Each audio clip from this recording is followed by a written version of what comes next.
성경 말씀 오늘 역대상 세 번째 시간 20장부터 29장까지 읽도록 하겠습니다. 잠시 간단하게 말씀드리면 우리 역대기의 사단락 보시면 역대상 두 개로 나눠서 1장부터 9장까지는 아담부터 사울까지의 족보가 중심이었고 역대상 10장부터 29장까지는 다윗과 성전 건축 준비가 그 내용이었습니다. 오늘은 21장부터 29장까지 다윗이 성전 건축 준비하는 과정을 읽도록 하겠습니다. 그리고 역대하는 1장부터 9장까지 솔로몬이 성전 건축하는 내용이고요. 역대하 10장부터 36장까지는 나머지 왕들의 연대기가 되겠습니다.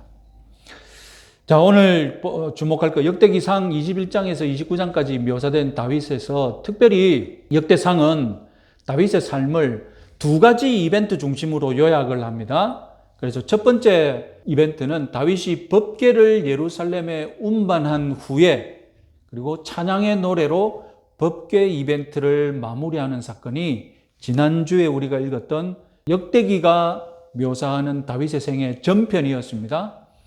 그러면 역대기가 중점을 두고 있는 다윗의 생애 나머지 한 가지 중요한 사건은 무엇이냐? 다윗이 성전 건축을 준비하면서 기도로 마무리하는 것. 오늘 읽을 내용이 이것이 되겠죠. 그래서 이 두 가지 사건을 요약해보면 무엇입니까? 다윗은 예배 제도를 잘 확립하여서 예배를 잘 드리는데 중점을 둔 그런 왕이었다라는 것을 주목하고 있습니다. 역대기는 왕국 건설과 예배 확립을 번갈아 가면서 소개합니다. 다윗의 생애를 한 번은 왕국 건설한 이야기, 다음은 예배를 확립한 이야기, 이렇게 번갈아 가면서 한다는 것입니다. 그래서 보시면 역대기상 11장, 12장은 예루살렘을 정복한 것, 이것은 왕국을 건설하는 일이죠. 그 다음은 법궤를 운반하는 걸 시도한 이야기가 나옵니다. 그래서 지난 시간에 말씀드렸듯이 법궤 운반한 이야기가 이게 두 개로 나눠져 있다고 했지 않습니까? 그 이유가 이제 여기서 밝혀지는 것이죠. 13장에서 법궤 운반한 이야기의 상편, 전편이 나오고 이것은 예배 확립을 위해 힘쓴 일 아닙니까? 다음 14장에는 다시 왕국 건설한 이야기가 나옵니다. 이것은 이방 족속과 싸워서 이긴 이야기가 나오겠죠. 그리고 15장, 17장은 다시 법궤가 예루살렘 성 안에 안치되는 이야기가 나옵니다. 이것은 예배를 확립한 이야기가 되겠죠.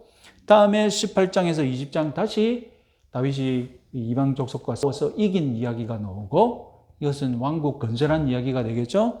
다음에 21장부터 29장까지는 오늘 읽을 이야기인데 뭘 한다고요? 성전 건축 준비하는 이야기가 나옵니다. 이것은 역시 예배 확립에 관한 이야기가 되겠죠. 그래서 이렇게 일부러 왕국 건설, 예배 확립, 왕국 건설, 예배 확립, 왕국 건설, 예배 확립 이렇게 다윗의 생애를 이 두 가지 일에 맞출 수 있도록 꾸민 것입니다. 자, 지난주에 간단하게 말씀드렸듯이 사무엘서와 역대기의 차이점, 다윗의 생애를 요약하는데 차이점이 무엇이냐? 역대상에는 상에서 생략한 사무엘 하의 기록이 있었다고 말씀드렸습니다. 사무엘 하에 없고 역대기에 추가된 기록이 있었습니다. 동일한 사건이 서로 다른 자리에 배치된 경우도 있었고 한 개의 이야기가 두 개로 나뉘면서 그 사이에 다른 내용이 추가된 것이 있었고 동일한 사건인데도 구체적 내용이 다른 이야기가 있습니다. 자, 그래서 지난주에 말씀드렸듯이 사무엘 하에 없고 역대상에 추가된 내용, 역대상에서 생략한 사무엘 하의 기록, 그것은 솔로몬을 후계자로 지명하고 그리고 다윗이 성전 건축을 준비하는 오늘 읽을 내용에서 열왕기상 1장, 2장에 다윗이 다윗에서 솔로몬으로 넘어가면서 여러 사람을 죽이고 그랬던 것이 있지 않습니까? 사울에서 다윗으로 넘어오는 과정에도 사울 가문의 많은 사람들이 죽어나가지 않습니까? 그 이야기를 역대기는 빠뜨렸지 않습니까? 마찬가지로 다윗에서 솔로몬으로 넘어갈 때도 그때 많은 사람이 죽거든요. 그 이야기를 다 생략합니다. 아름답지 못하니까요. 그리고 그 이야기가 없어지니까 다윗에서 솔로몬으로 넘어가는 과정이 어떻게 되는 겁니까? 하나도 걸거침 없이 걸림돌 없이 부드럽게 왕권이 이양되는 것처럼 이야기가 만들어졌던 것입니다. 그래서 역대상 오늘 우리 읽은 부분을 보시면 솔로몬을 후계자로 지명한 후에 아주 통치권이 부드럽게 이양이 됩니다. 그리고 살상된 기록이 없어집니다. 자, 마지막으로 동일한 사건인데 구체적으로 내용이 다른 이야기가 있는데요. 사무엘하 24장에서 인구조사한 이야기가 그 경우가 되는데 역대상 21장의 인구조사한 이야기와 사무엘하의 인구조사한 이야기가 사부 내용이 조금 다릅니다. 그래서 인구조사를 하도록 격동시킨 주체가 무엇이냐? 사무엘하에서는 하나님이라고 나옵니다. 역대상에서는 사탄이라고 나옵니다. 한번 볼까요? 같이 한번 읽어보겠습니다. 여호와께서 다시 이스라엘을 향하여 진노하사 그들을 치시려고 다윗을 격동시키사 가서 이스라엘과 유다의 인구를 조사하라 하신지라. 역대상 21장 1절 사탄이 일어나 이스라엘을 대적하고 다윗을 충동하여 이스라엘을 계수하게 하니라. 자, 이것을 어떻게 조화롭게 하겠습니까? 이것을 어떻게 조화시키겠습니까? 더 넓게는 하나님의 주권 하에 사탄이 그 주권 안에서 하나님의 섭리 가운데 이것을 격동시켰다라고 우리가 조화롭게 한번 시도할 수 있겠죠. 자, 그래서 인구조사한 결과 사무엘 하에서는 세금을 내고 군역을 감당할 유대 남자가 130만 명이 나오는데 역대상에서는 150만 명으로 나옵니다. 인구조사한 것 때문에 하나님께서 진노하여서 다윗에게 벌을 내리는데 세 가지 중 하나를 고르라고 하죠. 그래서 기근과 다윗이 쫓겨서 도망다니는 삶과 전염병 이 세 가지 중에 고르라고 하는데 기간이 다르죠. 사무엘 하에서는 7년 기근이라고 나오는데 역대상에서는 3년 기근이라고 나옵니다. 다윗은 전염병을 선택을 하죠. 그리고 전염병이 심해서 사람들이 죽어가자 다윗이 이것을 어떻게 하면 말릴 수 있는지 더 이상 피해가 확대되지 않도록 하나님께 호소를 하는데 그 방법이 무엇이었습니까?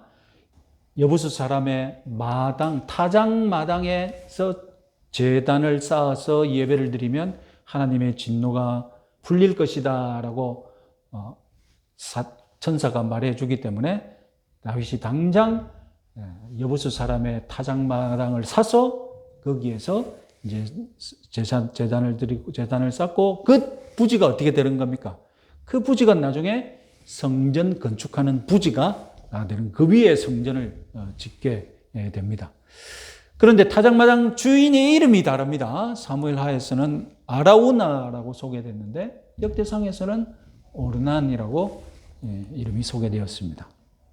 자, 이 사건은 다윗에게 그렇게 자랑스러운 내용이 아니라 많은 사람이 다윗의 인구조사 때문에 죽어버린 이야기지 않습니까?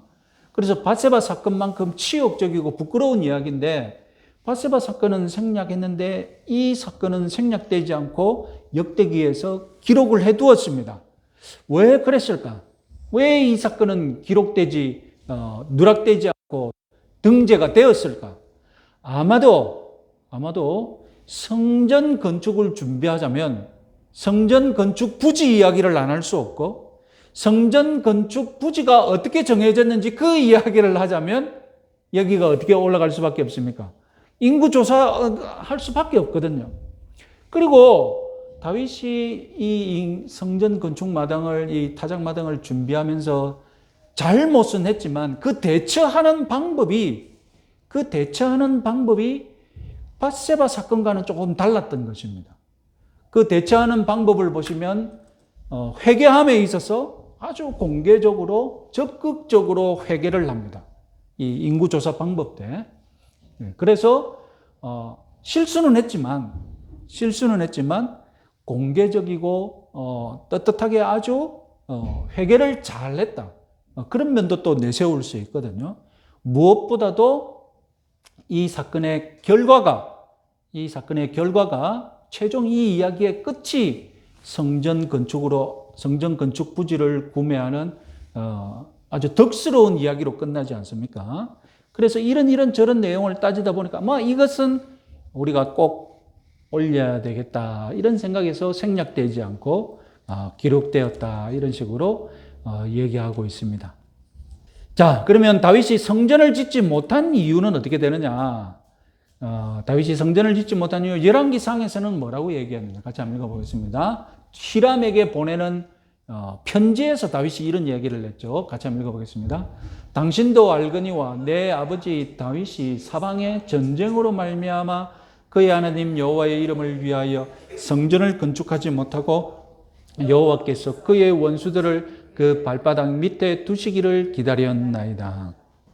그러니까 우리 아버지가 전쟁 때문에 너무 바빠서 하여튼 전쟁을 하게 되면 시간이나 물자나 다 전쟁에 쓰이는 것이 우선순위니까 전쟁 때문에 성전을 짓지 못했다. 솔로몬이 자기 입으로 얘기하는데 역대상에서는 여호와가 직접 하나님께서 직접 왜 다윗에게 네가 성전을 짓지 못하는지 말하는 것으로 나옵니다. 같이 한번 읽어보겠습니다.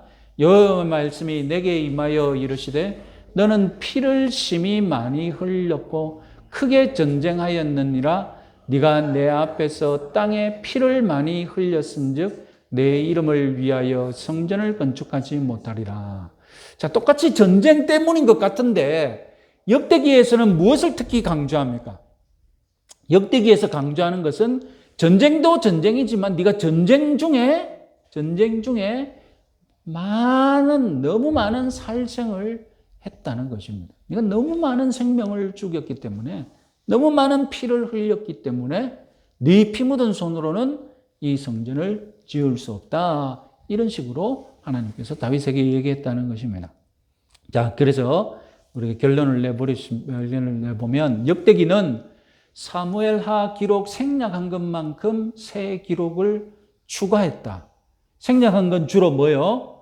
생략한 내용은 대부분 다윗의 생애에서 부정적이고 문제되고 부도덕하고 불리한 사건들을 생략했다. 그러면 추가한 사건은 무엇입니까? 추가한 사건은 예배를 드리고 성전을 건축하고 예배를 확립하는 이 일에 다윗의 내용을 추가했습니다. 그러나 우리가 아주 현대적인 아주 21세기적인 그런 관점에서 한 사람의 전기를 쓴다고 할 때 그의 아주 치부까지도 정확하게 우리가 다 전기가 다뤄야 된다. 우리는 그런 생각을 가지고 있지 않습니까? 그래서 비평적 전기라는 것도 있지 않습니까? 그 영화 같은 경우 한 사람의 생애를 다룬다고 할 때 그 사람이 가지고 있는 안 좋은 기록은 다 빼버리고 좋은 것만 딱 드러내면 우리 당장 막 손가락질 하지 않습니까? 이게 21세기 감정, 우리 감성 아닙니까? 한 사람의 정기를 잃는다고 하면 20세기 감성은 무엇입니까? 20세기 감성은 좋은 것만 선전용으로 좋은 것만 얘기하는 거고요.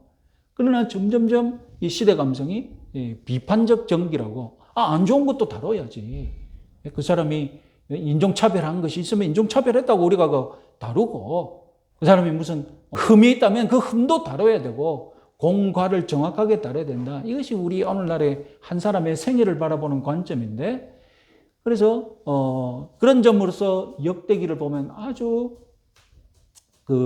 한 사람의 생애를 과는 빼버리고 공만 찬양하는 아주 그런 전기로 보이죠. 그러나 모든 전기가 모든 스캔들을 세밀하게 다루어야 한다. 꼭 그럴 필요가 없는 것입니다. 꼭 그렇게 하고 싶은 사람은 하는 거고 또 다른 목적으로 공중심으로 그 사람의 생일을 얘기도 할 수 있는 것이고 그렇게 너무 비판적으로 비평적인 전기를 찬양하는 것도 바람직하지 않다. 그리고 세 번째 역대기의 추가부는 아까 말씀드렸듯이 다윗이 하나님께 예배하고 솔로몬에게 넘겨줄 제국을 운영하는 것과 관련된 종교, 정치, 제의적 문제들을 체계화시키는 다윗의 역할에 초점을 두었다. 그리고 마지막 역대기 저자는 사무엘 상하의 내용을 잘 알고 있었고 쉽게 접근했다. 그래서 사무엘 하가 먼저 기록되고 역대기가 기록되었다는 것. 마지막 결론은 다섯 번째, 사무엘서와 역대기 둘 중 어느 것이 참된 것인지 더 사실적인 것이 묻는 것은 부적절하다. 아까 말씀드렸죠. 다른 내용이 있었지 않습니까? 인구조사 세부적인 사항이 다르잖아요. 그죠? 통계도 다르고 내용에 다른 점이 있었는데, 그러면 사무엘서 내용이 맞냐, 역대기 내용이 맞냐, 우리는 그런 생각을 가질 수 있지 않습니까? 성경은 무오하다고 우리가 알고 있는데 이런 기록을 보면 성경이 무오한 것이 아니지 않느냐. 성경이 틀린 부분, 둘 중 하나는 틀린 것 아니냐. 둘 다 맞을 수는 없으니까. 이거 어떻게 해야 되냐는 것이죠. 우리가 성경이 무오하다고 할 때 성경 무오 교리에 여러분 착각하고 있는 것이 뭐냐면, 우리는 오늘날 다 뭘 보고 있는 겁니까? 사본과 번역본을 보고 있는 겁니다. 무슨 말씀인지 알겠습니까? 최초로 쓰인 성경이 있을 거잖아요. 최초로 쓰인 성경이 오늘날까지 내려오려면 어떻게 해서 내려왔습니까? 처음 만들어진 성경에 필사하고 필사해서, 그죠?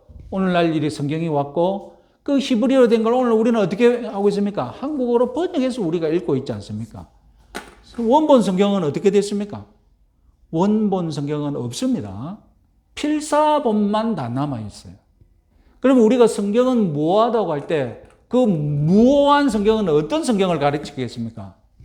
그 무오한 성경은 필사 성경이 아니라 맨 처음 지금은 없어진 최초의